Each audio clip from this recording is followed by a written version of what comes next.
This Elden Ring Shadow of the Erdtree series covers how to do all quests and missable content in order so that all choices and rewards will be available. For best results, follow this series from the start of Part 1. There will be spoilers in the form of important information, and as usual, useful timestamps can be found in the video description. At the end of Part 2, we finished the majority of remaining quest steps for Tiolier, Moor, and Dryleaf Dane. In Part 3, we will journey through the Shadow Keep and complete critical quest steps for Hornsent, Leda, Ansbach, Freyja, and Queelign. We will then journey down to the Abyss and collect all Shadow Realm blessings along the way, before finishing things off with the Igon and Dragon Communion Priestess questline. To begin, we just need to follow the road north from High Road Cross, entering the Shadow Keep through the main gate. There will be a boss battle in the next room, and we should have summoning signs available for both Hornsent and Freyja. Some quest lines will be affected if you do or do not summon certain NPCs for specific battles. So if you want to play it safe, it is best to summon them when given the option. You can pause here until after the boss if you want to avoid spoilers. Personally, I didn't find the Golden Hippo to be too difficult.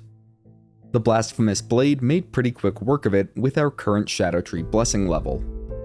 Upon our victory, we will get 2 Scadutree fragments and the Aspect of Crucible Thorns spell. That should put us at a total of 3 fragments so that we can get another level in Scadutree blessing. After discovering the Site of Grace, we will move northwest and up several staircases to reach the next location. Feel free to explore on your own, but for the purposes of this guide, we will just go straight to the next quest area.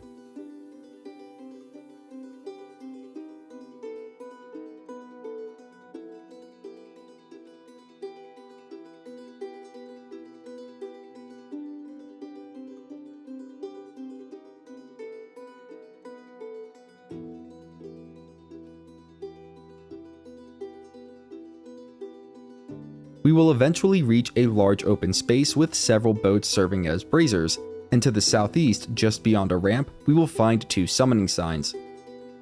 One will be gold and the other will be red. We have to make an important decision here, so you might want to watch ahead, even though there will be some informational spoilers in terms of the exclusive rewards for each choice. The gold sign summons us to aid Hornsent. If we take this path, we will get some exclusive rewards, including the Swift / Ash of War, which many people are currently raving about. Much later on, we will also get the Obsidian Lamina Reaper and Furious Blade of Ansbach spell. While those 2 rewards are not technically exclusive to siding with Hornsent, they might as well be, for reasons I will discuss later on. The main point is that if you want the Swift / Ash of War, you must side with Hornsent. Now for the red sign, which summons us to aid Leda. Taking this path will also get us a couple exclusive items, including the Lacerating Crossed-Tree Talisman. Later on, we will get Ansbach's Longbow and the Retaliatory Crossed-Tree Talisman. If you want to know about my personal choice, I would pick the gold sign to side with Hornsent for my first playthrough, and the red sign to side with Leda on my second playthrough. With that, you should have all the information needed to make your decision. If you chose the red sign to side with Leda, then you will get Hornsent's armor set and Falx blades. You may want to go discover the Site of Grace up the lift to the north, and can then go speak with Leda near High Road Cross to get the Lacerating Crossed-Tree Talisman. We should also speak with Leda and rest at the Site of Grace if needed, until she declares her next target. We will get the other rewards for this path later on. On the other hand, if you choose the gold sign to side with Hornsent, you will get the Swift / Ash of War and Leda's rune. We will also be getting the other rewards for this choice later on. In addition, doing this will cause Leda to disappear until we near the end of the DLC. Regardless of our choice, we can then go southwest down the ramp to open the shortcut back to the main gate plaza, then move northeast and across the bridge to reach the lift, which will take us to the Specimen Storehouse. It is there that we will be completing several important quest steps for Ansbach and Freyja, along with Leda if you sided with her against Hornsent. Starting from the first floor Site of Grace, we can do a little bit of platforming to grab a Revered Spirit Ash on our way over to Ansbach. It is located on top of the central specimen. We can then move to the northeast room of the first floor to find Ansbach. Also, for future trips to Ansbach, we can just walk around the body instead of over it. All we need to do for now is speak with Ansbach until exhausting all of his dialogue. We can then move out of this room and up the staircase to the north.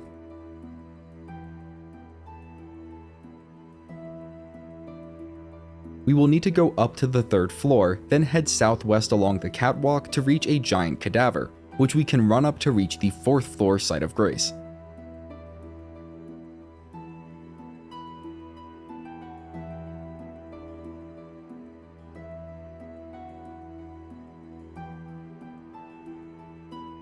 We will find a Cross of Miquella here, along with the Storehouse cross message and a Scadutree fragment.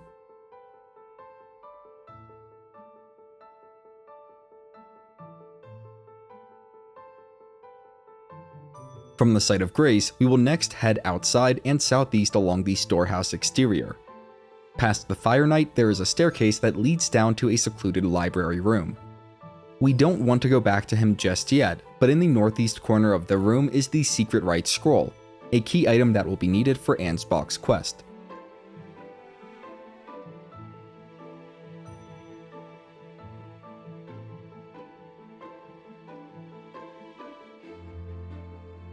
For now, we can double back and head up the stairs, then move northeast to find a new entrance back into the Storehouse.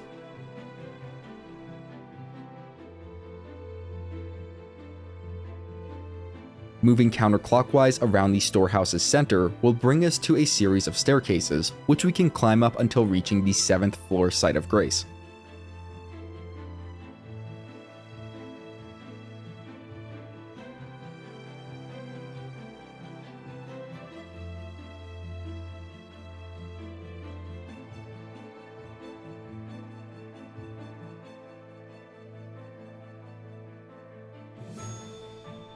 Redmane Freyja should be there, and we need to speak with her until exhausting all of her dialogue. After doing that, we can return to Ansbach on the 1st floor and hand over Secret Rite Scroll. After speaking with him a couple of times, we can then tell him about Freyja's decision. Make sure to do both of these before leaving Ansbach. If you do it in the order mentioned, you should immediately get the letter for Freyja key item. If you do it in the reverse order, you may need to rest at a Site of Grace or otherwise reload the game before Ansbach will give you the letter. With that done, we can take the letter back to Freyja and exhaust all of her dialogue to get the Golden Lion Shield. That is the last of Freyja's quest and the last we will see of her until we reach the end of the DLC. As for Ansbach, he will also be gone if we sided with Hornsent, and will be seen when we next see Freyja. However, if we sided with Leda against Hornsent, we will find a gold and red sign where he was previously standing. If you want to get all items in just 2 playthroughs, you should side with Leda here. Doing this will get you Ansbach's longbow and armor set, but more importantly, it will get you the Retaliatory Crossed-Tree Talisman, which is exclusive to siding with Leda against Ansbach. If you side with Ansbach against Leda, you will also get his longbow and Leda's rune.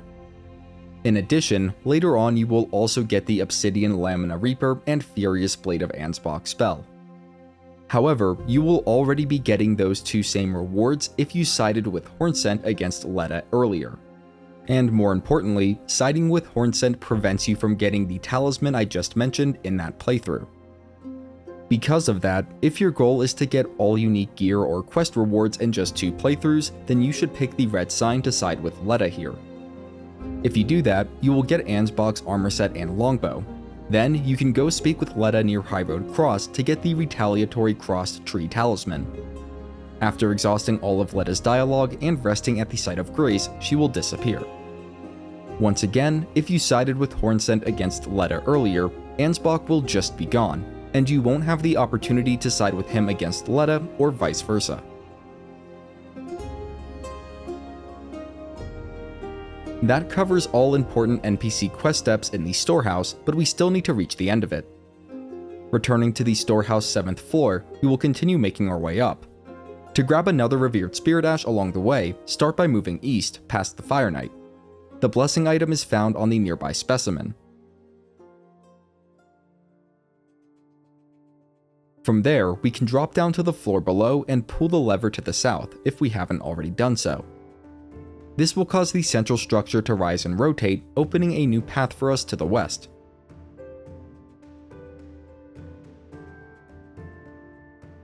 Jumping to that structure, we can then platform our way up it to reach the Tower of the Dark Chamber and the final boss of Shadow Keep.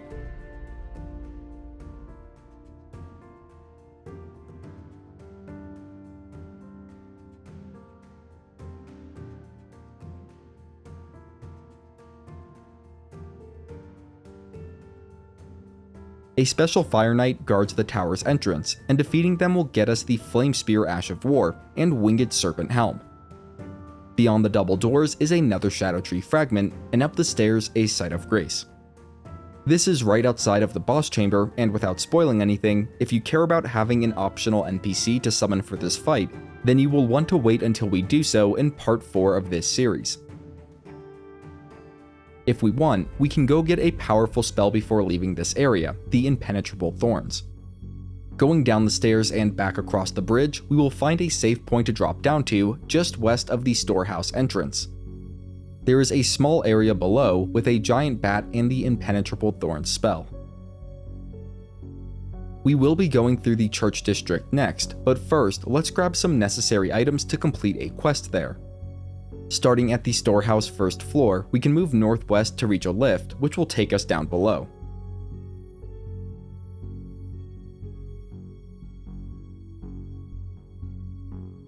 We can then move out and north through a door, then through the door to our west. Jumping over the balcony where the Wall of Sparks Ash of War is, will take us to an area with our needed quest item, the Iris of Grace, as well as our final Hefty cracked pot.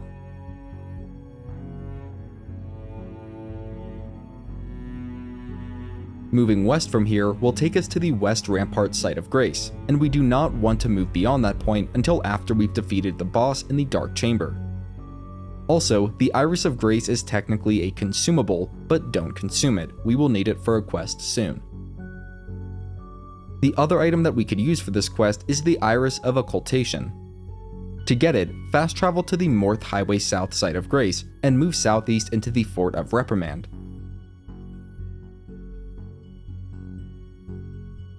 Once inside, go northeast and jump through a chute down into a pit.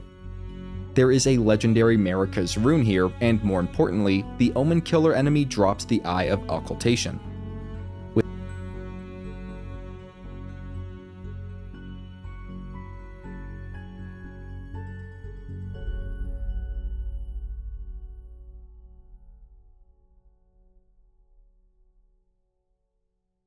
With those items, we can fast travel to the Church District High Road and move northwest through the man-made tunnel to reach the Church District entrance.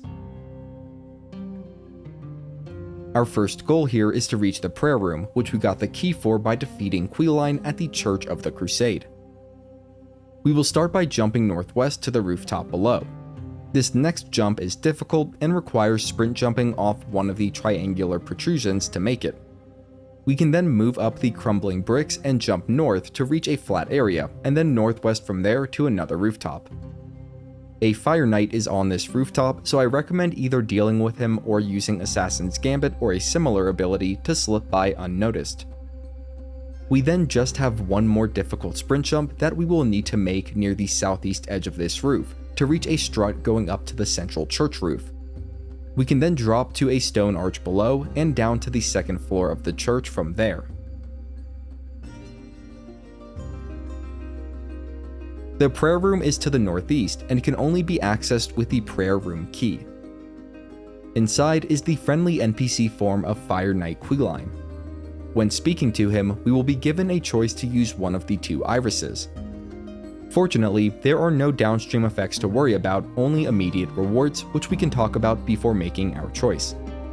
Using the Iris of Occultation on him gets us Queelign's greatsword, which is actually a heavy thrusting sword. On the other hand, using the Iris of Grace on him will get us the Fire Knight Queelign Spirit Ashes. There is one other NPC that we can use either Iris on, which will be covered in part 4 of this series. But don't let that impact your decision here, as there is an additional Iris of each type that we will be getting in just a moment. If you want to get both rewards from Queelign, you will need to use one Iris type on him for your first playthrough and the other type in New Game Plus. With that, you can make your choice. We are going to lower the water in this area, but first, let's go discover the Storehouse back section Site of Grace, as it makes for an easier return trip to this church than the Church District entrance Site of Grace. Exiting the prayer room, we will move northwest, turning east when necessary. The exit we are looking for leads north out of the church. We can then cross the bridge to reach a lift and go southwest from there to reach the Storehouse back section Grace.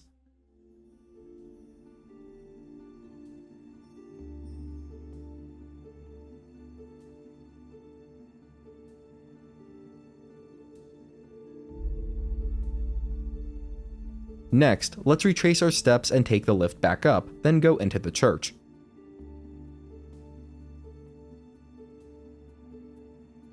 We will move southwest and go through the first door out to the southwest.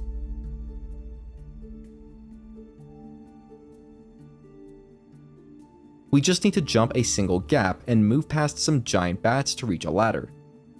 At the top, we'll find a lever that we can interact with to lower the water.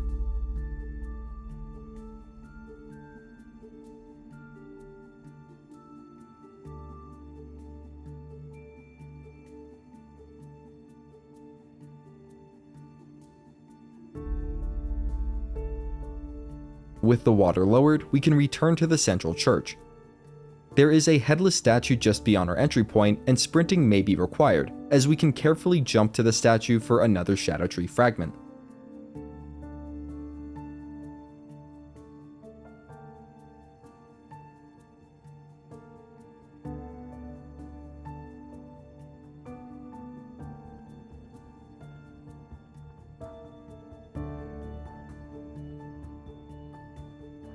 Dropping down, we can then move out of this chamber and down the hall to the northeast.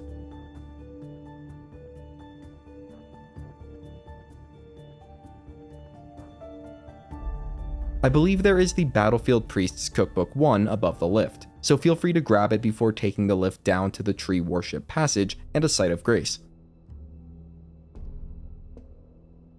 We will then go northeast down the only path available.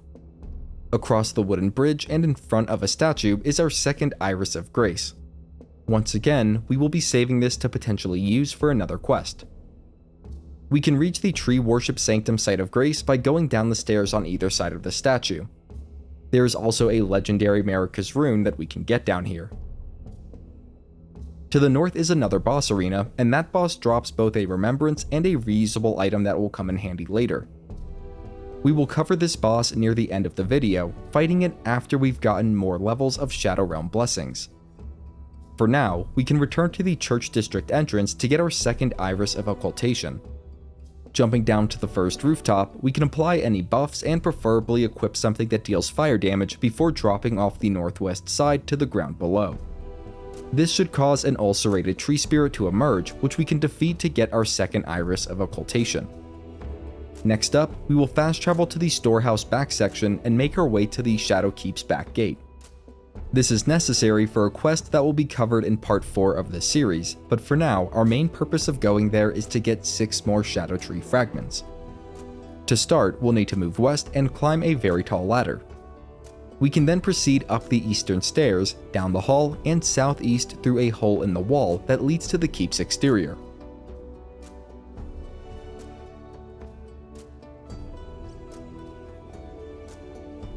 Moving up the scaffolding, we will eventually enter back into the storehouse near the loft Site of Grace.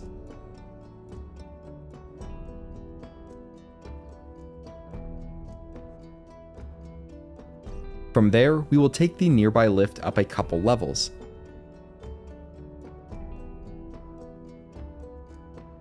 Moving west along the rafters will bring us to a ladder, which we can climb up one more level.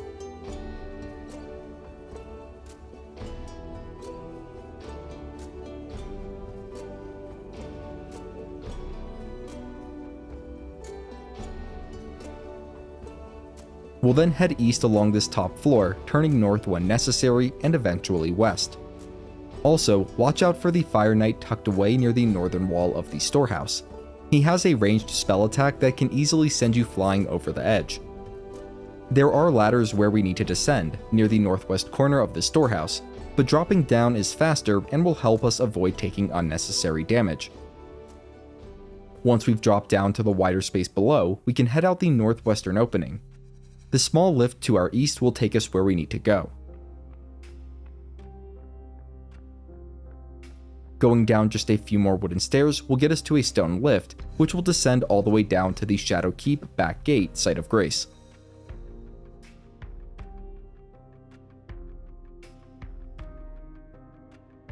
We can get a Scadutree fragment in the chamber to the southeast. Also, if we use the O Mother gesture, which we picked up near Bonnie Village, the statue will slide out of the way, revealing a hidden passage to the hinterland of Shadowview. It is where we will need to go for a quest line that will be covered in part 4 of this series. For now though, we can exit the Shadow Keep to the north for a boss fight. It can be fought at any time, but it does need to be defeated at some point in order to get 5 Scadutree fragments. You can pause now or skip ahead to avoid spoilers. The boss, Commander Gaius, is fairly difficult and annoying to fight. Because of that, I recommend a strong spirit summon. When I fought him on my first playthrough, I believe it was with the Ancient Meteoric or Greatsword. Spamming its skill seemed to work pretty well, a bit better than the Blasphemous Blade, which I used this time around. If anyone has effective tactics for this boss or any others covered in this guide, I'm sure your comment would be appreciated. Defeating this boss will get us the Remembrance of the Wild War Rider. After discovering the Shadowview site of grace to the northwest, we can move further north towards the Scadutree Chalice. Along the way, we can stop at the Albinauric Shack for 2 unique items. Defeating the Albinauric Wolf Rider will get us the legendary Gaius's Greaves, which have some lore implications. We can also pick up the Sharpshot Talisman from inside the shack. We can then head northeast and past the gate to reach the There are 5 Scadutree fragments scattered about in front of it. As far as I know, the chalice is just a landmark and nothing more. I'll be sure to update the pinned comment on this video if it's discovered to be something more in the future. Next up, we will need to go find a hidden painting if we want to get one of the DLC's transformation items. It's found on the way down to the Abyss region. You can start at the Main Gate Plaza site of grace if you open the shortcut to the southeast. If not, then the closest site of grace to start from would be the Storehouse first floor. In either case, we will need to make our way to the spot where we previously found the 2 summoning signs for Leda and Hornsent.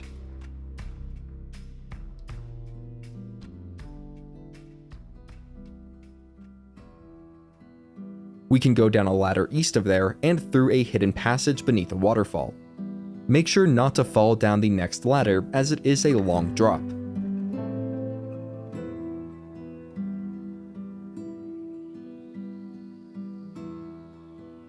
At the bottom, we can find the Domain of Dragons painting.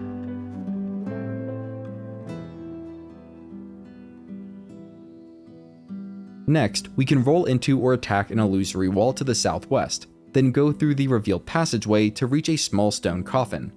Interacting with it will take us to the ruins of Unt. The Abyss is a completely optional area. It can be explored at any time and does not involve any quest. That being said, there are many Shadowrealm Blessing items to get by going there and up to the final boss, so we will cover all of that now. If you're only concerned about the NPC Questlines, you can skip ahead to the timestamp for the questline of Igon and the Dragon Communion Priestess. For everyone else, we will start from the Castle Watering Hole site of grace and move southeast to find a Revered Spirit Ash. The sitting furnace golem here can be activated with a hefty furnace pot, allowing access to the ruins. However, if we haven't gotten the stone-sheathed sword yet, it will be found in the ruins. Without going on a huge tangent, it's better if we go to the Fog Rift Catacombs first to get the sword there. I'm planning to cover the stone-sheathed sword and its transformations in part 4 of this series. It won't mess anything up if you do get the stone-sheathed sword from the Unt ruins, it will just make it more inconvenient to change it between its 2 forms. But all of that aside, after grabbing the Revered Spirit Ash, we can move south along the cliffside overlooking the Recluse's River.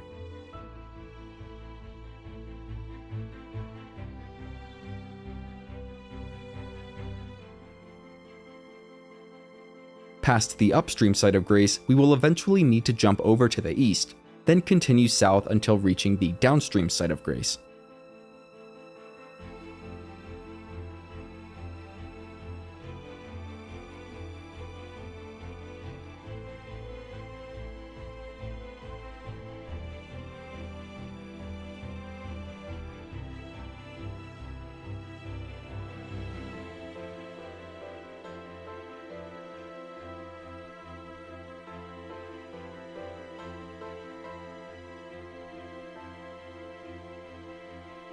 Before moving further south, we can go northeast to make our way down to the river, then go upstream to get a Scadutree fragment. Moving northeast, we can eventually turn northwest and hop down a series of rocks to reach the river below.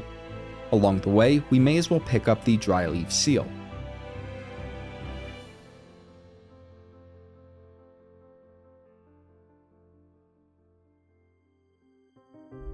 Once we've gotten down to the river, we can head north upstream. A Scadutree fragment can be found near the base of the upstream waterfall within a stone coffin.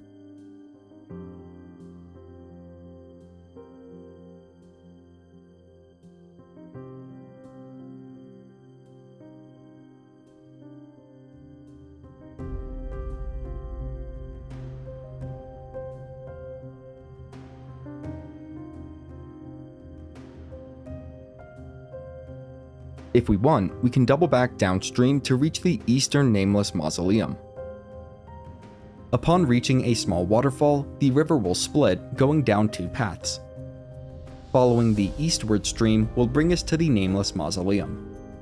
We will need to defeat an enemy named Rakshasa inside, and this is probably a good time to mention that the Ancient Meteoric or Greatsword is fantastic against player-based enemies. Defeating her gets us Rakshasa's Great Katana and armor set.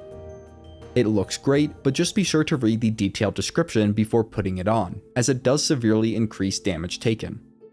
Next up, let's fast travel back to the Recluse's River downstream site of Grace and move southwest.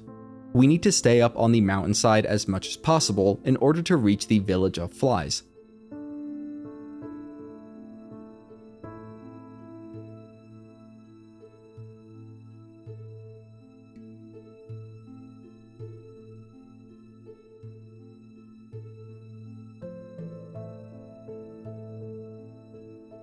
A revered Spirit Ash is located west of there, near a headless statue. The Manfly Spirit Ash can be found to the east, so feel free to pick it up while here, then fast travel back to the downstream site of Grace.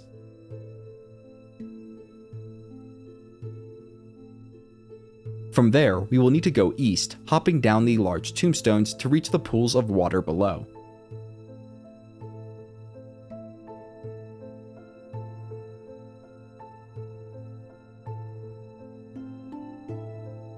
There are two undead hippos in this area, and each drops a Scadutree fragment. The first will be found a short distance to the east.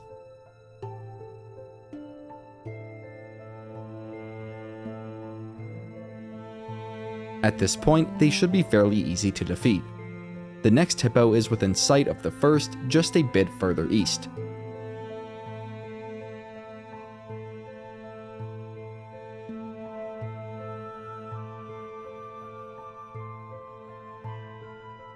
Our next destination is Darklight Catacombs. Moving west along the cliff edge, we will eventually see more large tombstones jutting out from the rock wall beside us. After carefully hopping down them, we can find the catacombs entrance a short distance east. This is the path that we need to take to reach the Abyss region. I recommend a torch and/or lantern for the catacombs as they are very dark. Lights can be turned on by interacting with levers in certain locations, but it's not necessary to do that. We will be getting all unique items here as we move through, so that we do not need to return. For those keeping track, we should have a Scadutree Blessing level of 16 and Revered Spirit Ash Blessing level of 8. I am using Assassin's Gambit here and recommend that you do the same. We can start by heading down the main path, turning down the first staircase to our east. Continuing along this path, it's advisable to deal with the Big Mouth Imp as it may otherwise knock you into a bottomless chasm. That's because just past it, we will need to jump over the western railing to a narrow ridge, and then move along it, dropping down to a hidden chamber where the Viridian Amber Medallion +3 is found.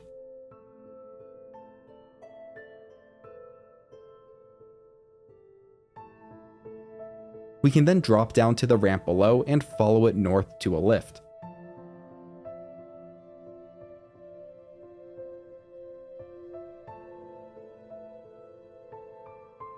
In the next chamber, we will move north down a staircase.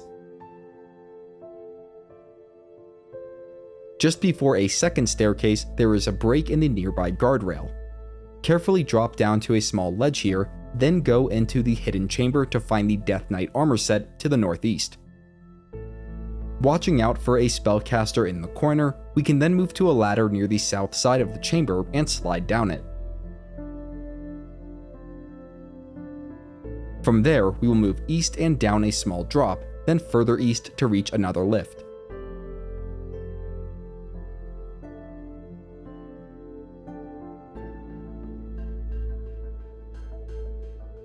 Refreshing Assassin's Gambit, we will move into the next chamber, which features a huge big mouth imp.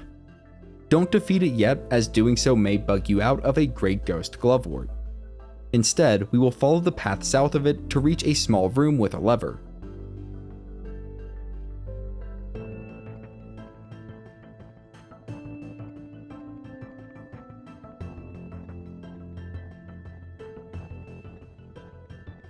Pulling the lever will turn on the lights in this area and lower the big mouth imp to ground level. We can then dodge roll our way back to the big mouth imp and defeat it for a legendary Great Ghost Glovewort.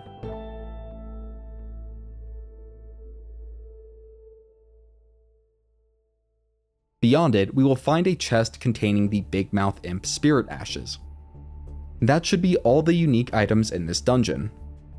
To reach the end of it, we will climb up the ladder to the east, move down the hall, and drop down to the stairs at the other side. A lift is at the bottom of the stairs, and it will take us to the exit and boss chamber of the catacombs.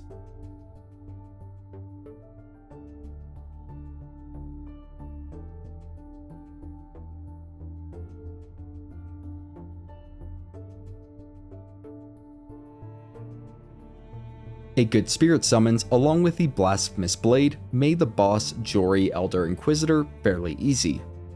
It drops the Barbed Staff Spear when defeated.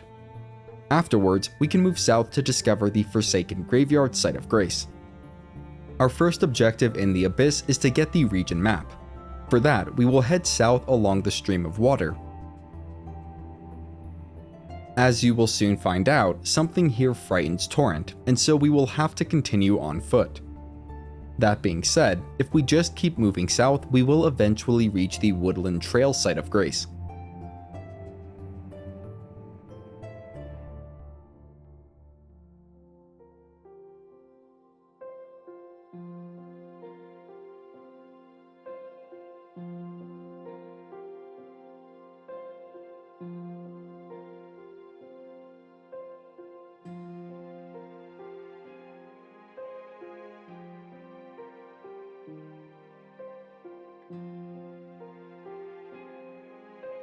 From there, we will follow the beaten path south. Along the way, we can defeat the hostile Madding Hand NPC to get the Madding Hand weapon.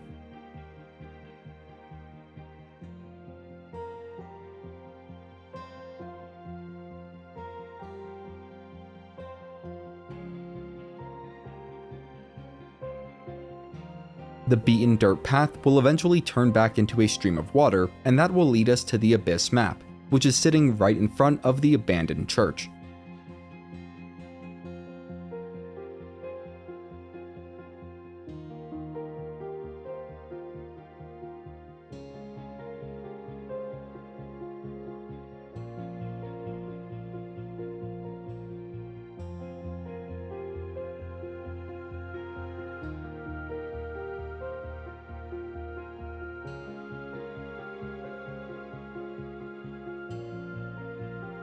We can discover the site of grace in the church, then grab the 2 Scadutree fragments as well as the Frenzy Flame perfume bottle.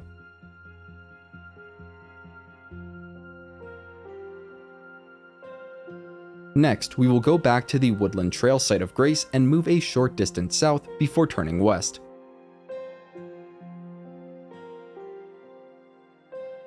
Following the Trail of Water, we will eventually reach the Abyssal Woods Site of Grace.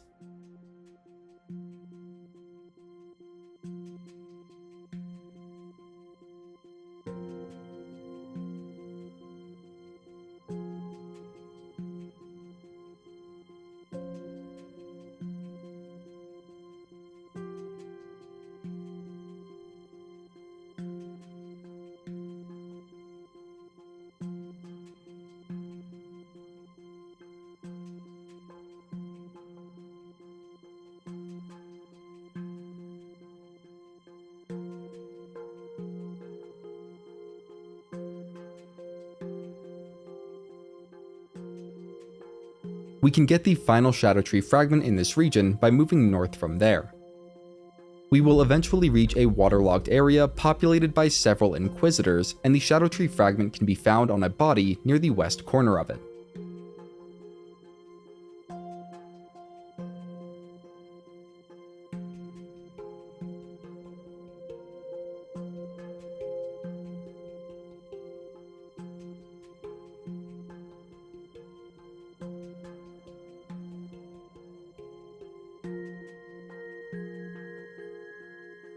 To get the last 2 Revered Spirit Ashes here, we will need to reach Midra's Manse. We will start by moving south from the Abyssal Woods Site of Grace along the Stream of Water. There is a specific type of enemy, Aging Untouchables, that we do not want to be seen by while making this journey. If you want to avoid that, it's best to follow the path that I take closely, and I definitely recommend keeping Assassin's Gambit or a similar ability active at all times, using it every 20 seconds or so. The stream of water that we're following will eventually end as we turn southwest and enter a valley full of fog.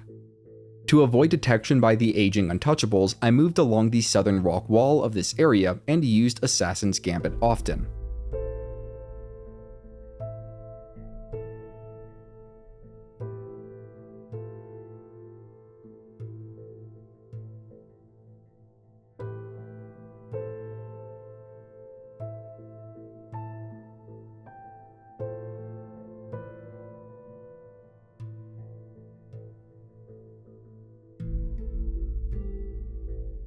You will know that the danger is almost past when the fog clears up.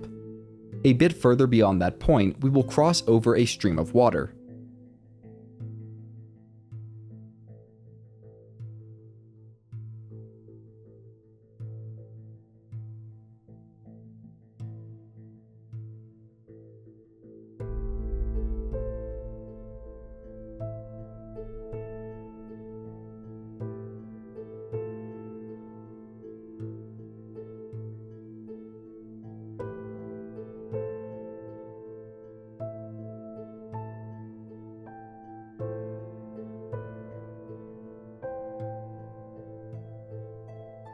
There is a specific point that we are trying to get to, which I will show on my map. Right around that spot, we should be able to see a hill path leading up and southeast.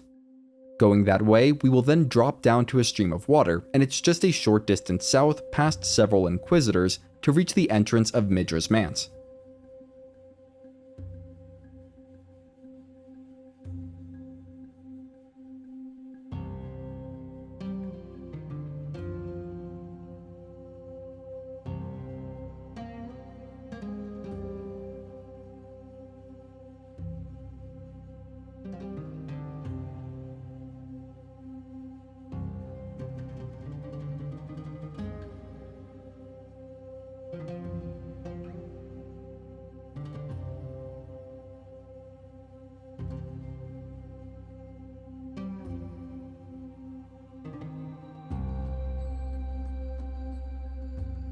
Starting from the Manse Hall Site of Grace, we can roll into or attack the candlelit painting to dispel an illusory wall.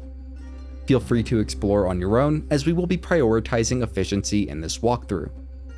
Moving east down the hall, a Horned Warrior Shade will spawn in to give us trouble. Past it, we will go south into the Dining Hall. There is a small library through the door to the southeast, and we can loop around to the southern corner of it to find and pull a lever. This will open a hidden passage to the southeast where we can climb a ladder up to the second floor.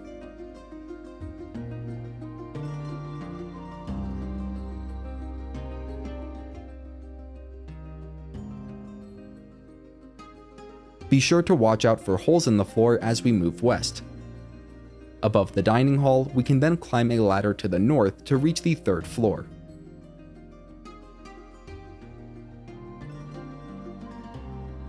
There is a side path to the north that we can take to get the Mad Craftsman's Cookbook 3. Just watch out for the hole in the floor, along with the rats.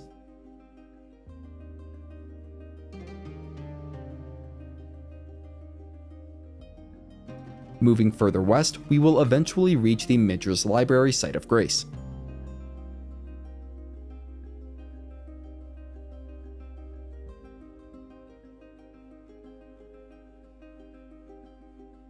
Going out into the library, we can take the ladder to our right or make a few jumps to reach the floor below, then move east into another room.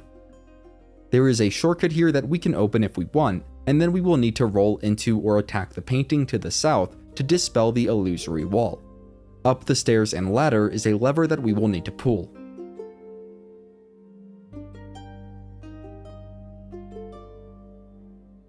We can then drop down and perform 2 sprint jumps to reach the north side of the library. Thanks to pulling the lever, a bookcase should have moved into place so that we can use it as a stepping stone on our way to the western walkway. A final sprint jump will be needed to reach the southern balcony, where the Nanaya's torch is located. Dropping down, we can defeat the large Inquisitor enemy to get a Revered Spirit Ash.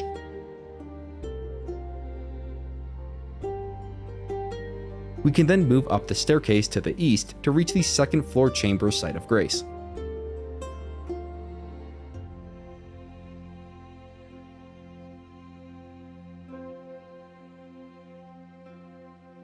If we want, we can kick down the nearby ladder, then sprint jump on top of the chandelier to the north to get the final Revered Spirit Ash at this location. The final boss here, which grants a remembrance when defeated, is down the eastern path.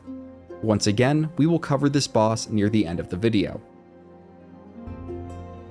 We should finally be strong enough to complete Igon and the Dragon Communion Priestess questline without too much trouble. The first thing we will do is make our important decision before we even go to the Jagged Peak. The decision is whether to give the Priestess Tiolie's concoction or not. Each choice has exclusive rewards, so there will be some informational spoilers as to what those rewards are, but I recommend watching all the same, especially if there is a particular reward that you are hoping to get from this questline. The default choice is to do nothing, to not give the Priestess Tiolie's concoction. If you complete the quest without giving her Tiolie's concoction, you will get 2 exclusive rewards. Those are the Priestess Heart, a transformation item, and the Flowerstone Gavel, which is an arcane scaling hammer. The other choice is to give the Priestess Tiolie's concoction. If you complete the quest after giving her Tiolie's concoction, you will also get 2 exclusive rewards. The first is the Dragon Bolt of Florisax, a high-level faith incantation.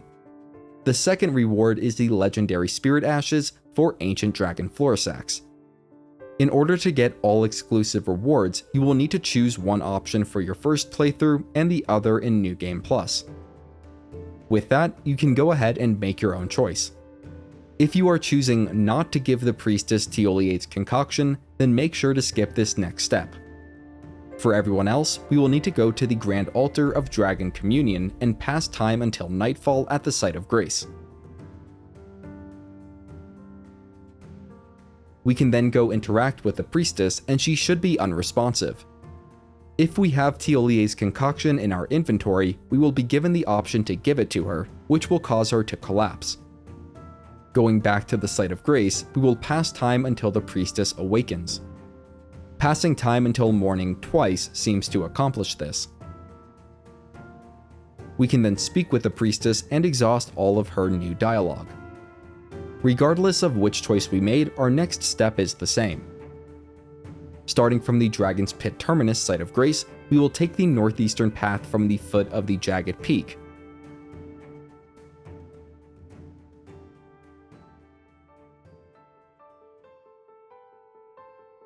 Running along the cliff face, we will eventually reach what I believe is the tallest spirit spring in the game, which will take us to the foot of the jagged peak Site of Grace.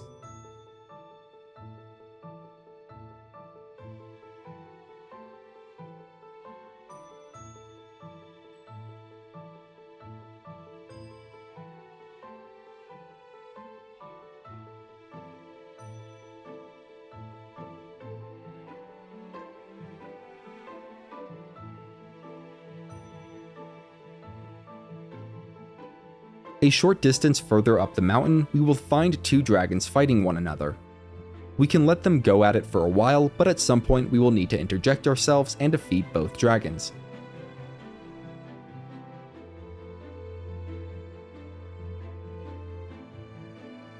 Afterwards, Igon should be heard laughing and congratulating us.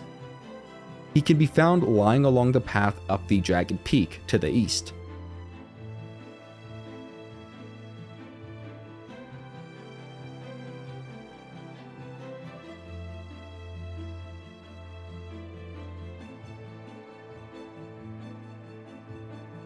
After finding him, we will want to speak with Igon until he gives us his furled finger.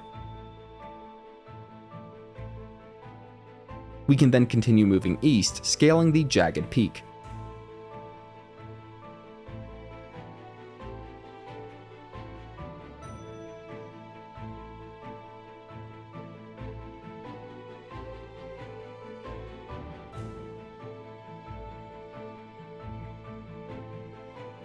Turning south along the path, we will need to maneuver around falling boulders.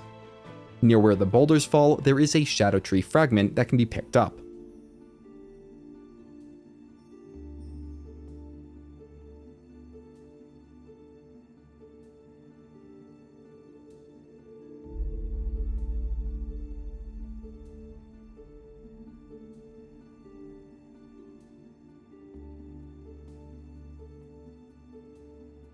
Moving east once more, we will come across Ancient Dragon Senesax. We don't have to fight it for the quest, and if you are injured, I recommend running up the tunnel to the north to discover the Jagged Peak Mountainside Site of Grace first.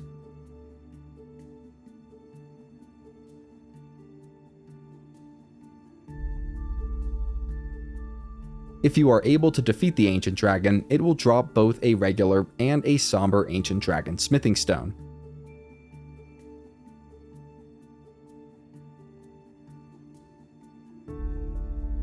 That aside, we can move a short distance east from the Mountainside Grace to grab Igon's Cookbook 2, then move back west along the mountainside.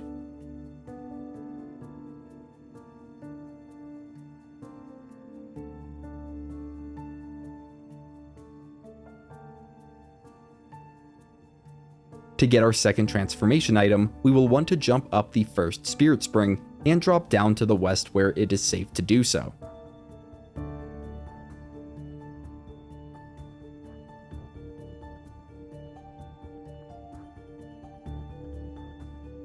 We can then move north down this path to reach an area of calm amidst the storm. A phantom chair should appear, and we can look north towards the Scadutree to complete the puzzle for the Domain of Dragons painting that we found in Shadow Keep. The chair will fade, and the rock heart will appear in its place. This item is similar to the Priestess heart and Lamenter's mask, but its specific benefits are different. After that, we can move northeast back to the Spirit Spring.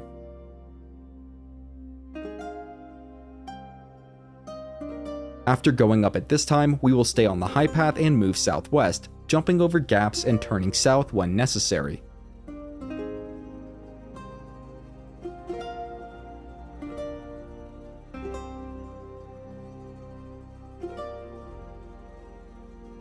As we turn east, we will reach a second Spirit Spring, and we can grab a legendary Ancient Dragon Smithing Stone as we make our ascent up the mountain.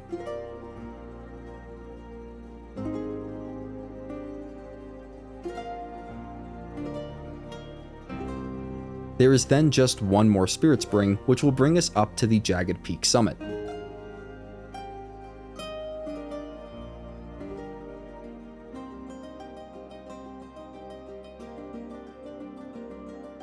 Pause now if you want to avoid spoilers, as I'll be covering some tips and tactics for the fight with Baal the Dread. Igon's summoning sign should appear near the entrance to the boss arena, but will only do so after Baal makes his entrance. That means for the first attempt, we will need to run in to trigger Baal's arrival, and then double back towards the arena's entrance to summon in Igon. I can confirm that summoning Igon is optional and not required to get all quest rewards. That being said, he has some great voice lines and is also pretty helpful. If we were to go fight Baal as soon as possible, it would have been extremely difficult. That being said, it is much more manageable at Scadutree Blessing level 17. I personally used a fully upgraded Dragon Hunter's Great Katana and the Mimic tier summons for this fight. Once Baal is finally defeated for good, we will be rewarded with the legendary Heart of Baal, which we can take to the Grand Altar of Dragon Communion for a reward. Before doing that though, let's return to the last place we saw Igon, which should be a short distance southeast of the foot of the Jagged Peak Site of Grace. There, we will be able to pick up Igon's Greatbow, armor set, and bell bearing. The bell bearing can be given to the Twin Maiden Husk at Round Table Hold to make Igon's harpoons available for purchase. They are special arrows for Igon's Greatbow and deal extra damage to dragons. To get our final rewards, let's go to the Grand Altar of Dragon Communion. If you did not give the Priestess Tiolie's concoction, she will be gone, leaving behind the Priestess Heart and Flowerstone Gavel. Alternatively, if we did give the Priestess Tiolie's concoction, she will still be nearby, and will give us the Dragon Bolt of Florisac's incantation when spoken to. You will then need to confess to putting her to sleep and speak with her a few more times before finally agreeing to take her with you. Doing so will get you the Ancient Dragon Florisac Spirit Ashes, which are of legendary rarity. As far as Baal's Heart, we can go interact with the Grand Altar and select Communion with Baal. We can only get one of the two available incantations, Baal's Tyranny or Baal's Flame Lightning, and will then need to get the other in New Game Plus. For those keeping track, we should have a Scadutree Blessing level of 17 and a Revered Spirit Ash Blessing of level 8. We should also have 1 extra Fragment and 2 extra Ashes. Before ending, let's quickly cover the Remembrance bosses that we found earlier in the video. The only one that I would wait to fight is in the Dark Chamber of Shadow Keep. That is because we will do a quest at the start of part 4 that makes an additional NPC available to summon for the fight. With that, let's get into the other 2 bosses, and there will be spoilers. The first boss we will discuss is near the Tree Worship Sanctum. It is the Scadutree avatar, and fire seems to do great against it. For example, the Blasphemous Blade went through its health very fast. When defeated, it drops the Remembrance of the Shadow Sunflower, along with Miquella's Great Rune. This is that reusable item that will be useful to have near the end of the series. The second boss is in Midra's Manse. It is Midra, Lord of Frenzied Flame. For this boss, I found the Meteoric or Greatsword to fare better than the Blasphemous Blade, but it was still a challenging fight. When defeated, it drops the Remembrance of the Lord of Frenzied Flame. In part 4 of this series, we will be completing the entire questline of 2 new NPCs, Ymir and Julan. We will also defeat the final boss of Shadow Keep, make our way through the Rao Ancient Ruins, collect the remaining legendary weapons, and finish the DLC. If you're having trouble with any of the steps covered in this video, you can reach out to me in the comments section where I will do my best to help. I also recommend checking the comment I have pinned, as I'll be updating it with information about specific problems people are having and potential solutions. You can find part 4 of this series over on my channel, and if you're new, consider subscribing. You're helping me feed my cat, her name's Marshmallow. Have a great day. If you're here today, have a great Wednesday, and as always, thanks for watching.